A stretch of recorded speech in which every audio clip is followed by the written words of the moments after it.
থেকেই আমার খুব শরীরটা খারাপ হয়েছে, তো এখন সেই জন্য একটু ডাক্তারের কাছে যাচ্ছি। মানে সেরকম সিরিয়াস কিছু না, এখন লোকাল একটা হাসপাতালে যাচ্ছি, কারণ খুব অস্বস্তি হচ্ছে শরীরের মধ্যে। কিছু মানে খাওয়া দাওয়া করতে পারছি না, খাওয়া দাওয়া সব। তো ডাক্তারখানায় এসেছি, আর এই গাড়িটা দেখতে পরে, এই অ্যাম্বুলেন্স দেখলে পরেই না এখন আমার আতঙ্ক হয়ে গেছে। কিন্তু হসপিটালে তো এই অ্যাম্বুলেন্সটা থাকবেই।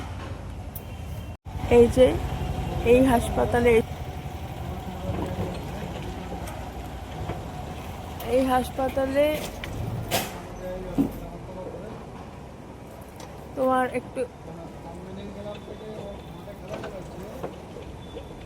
কালকের খাবার হজম হয়নি, ঠিক আছে? এমন নয় যে খুব খেয়েছি, সেটাও নয়, কিন্তু খাবার হজম হয়নি, সে গলা সবটি হয়ে রয়েছে। আর আমার একটা হ্যাবিট আছে, জানো তো, আমার যখনই অস্বস্তি হয় আমি গলায় আঙ্গুল দিয়ে বমি করে নিই, কিন্তু কালকে সেটাও হচ্ছিল না।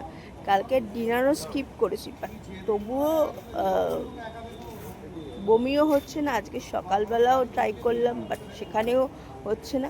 মানে একটা উথাল পথাল করছে, গলার কাছে যেন খাবার আটকে রয়েছে। তো সে কারণে বললাম মাকে যে আমার তো কিছুই ভাল লাগছে না, কেউ একটা অস্বস্তি হচ্ছে। তো এই হাসপাতালে এসে ডাক্তারকে বললাম সব।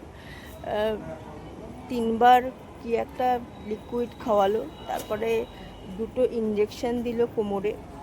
তো এখন একটু ঠিক লাগছে, এই গলার আটকা ভাবটা একটু কমেছে, পুরোপুরি এখনও কমেনি, বাট আগের থেকে একটু বেটার। ওষুধপত্র দিয়েছে, এই ওষুধপত্র কিনতে হবে। তো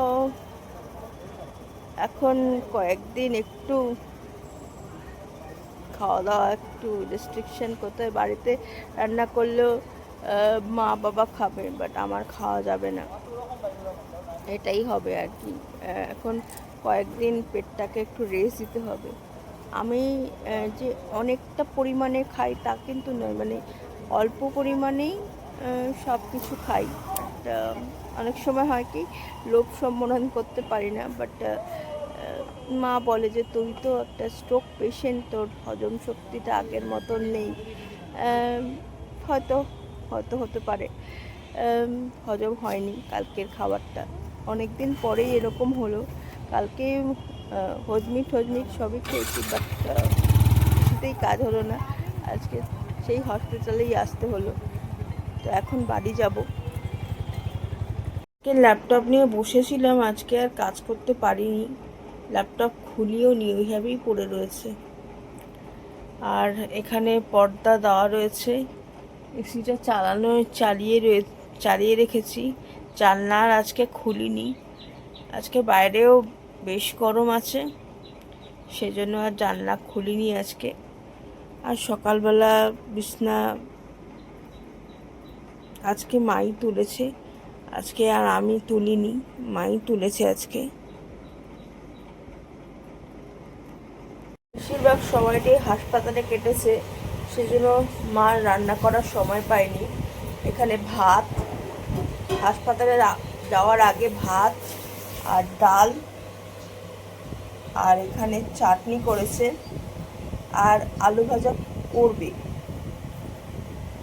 এই যে আলু ভাজা করেছে। এখন এসে শুধু আলু ভাজাটা করলাম, অল্প একটু আলু কেটে গেছিলাম।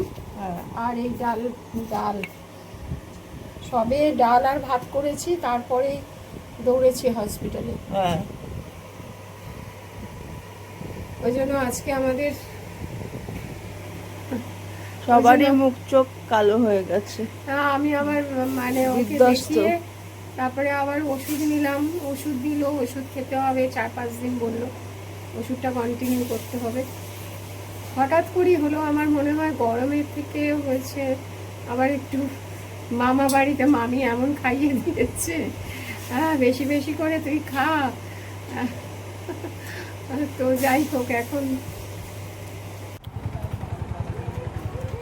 এই যে সব গাড়িপত্র, আর এই গাছগুলো খুব ভালো লাগে আমার। আজকের ভিডিওটা এখানেই এন্ড করছি। তো আজকের ভিডিওটা যদি ভালো লাগতো তাহলে প্লিজ সাবস্ক্রাইব করো আমাদের জীবনকে। আরেকটা ভিডিও নিয়ে কালকে আবার তোমাদের সাথে দেখা হচ্ছে। ততক্ষণের জন্য সবাই সুস্থ থেকো, ভালো থেকো। Bye bye.